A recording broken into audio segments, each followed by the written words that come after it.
नमो नमः सर्वेभ्यः। तर आज आपण संस्कृतमधली एक छोटीशी संकल्पना बघूया। ती आहे त्वांत आणि ल्यबंत। आता म्हणजे काय, तर आपण मराठीमध्ये जे म्हणतो ना की करून, खाऊन, पिऊन, खेळून, अगदी तसंच। उदाहरणार्थ बघा, मी अभ्यास करून खेळायला जाते या वाक्यात आपण करून वापरलं। म्हणजे काय, तर एखाद्या कर्त्याकडून एखाद्या क्रियेनंतर दुसरी एखादी क्रिया केली गेली हे जर आपल्याला एकाच वाक्यात सांगायचं असेल तर आपण असे शब्द वापरतो। आणि अगदी याचसाठी आपण संस्कृतमध्ये त्वांत आणि ल्यबंत वापरतो। आता ते कसे ते सांगते।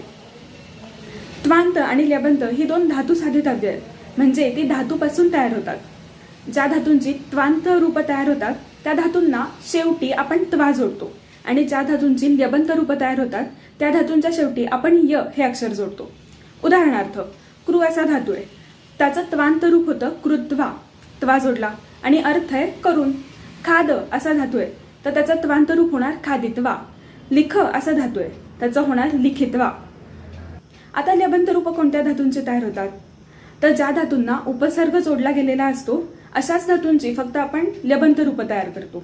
उदाहरणार्थ बघा, गमगच्छ असा धातू आहे, त्याला आ हा उपसर्ग जोडला गेला आणि ल्यबंत रूप तयार झालं आगम्य, यो जोडला आणि अर्थ आहे येऊन।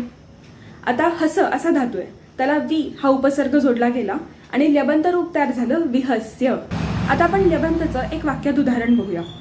अहम शालात आगम्य अध्ययनम करोमि, म्हणजे मी शाळेतून येऊन अभ्यास करते। आता सुरुवातीला जे आपण वाक्य घेतलं होतं त्याचं आपण त्वांत वापरून भाषांतर करू शकतो। अहम अध्ययनम कृत्वा खेलितुम गच्छामि। आता हे खेलितुम हे एक धातुसाधित अव्यय आहे, ते आपण पुढच्या व्हिडिओमध्ये बघूया। तोपर्यंत पुनर्मिलामः।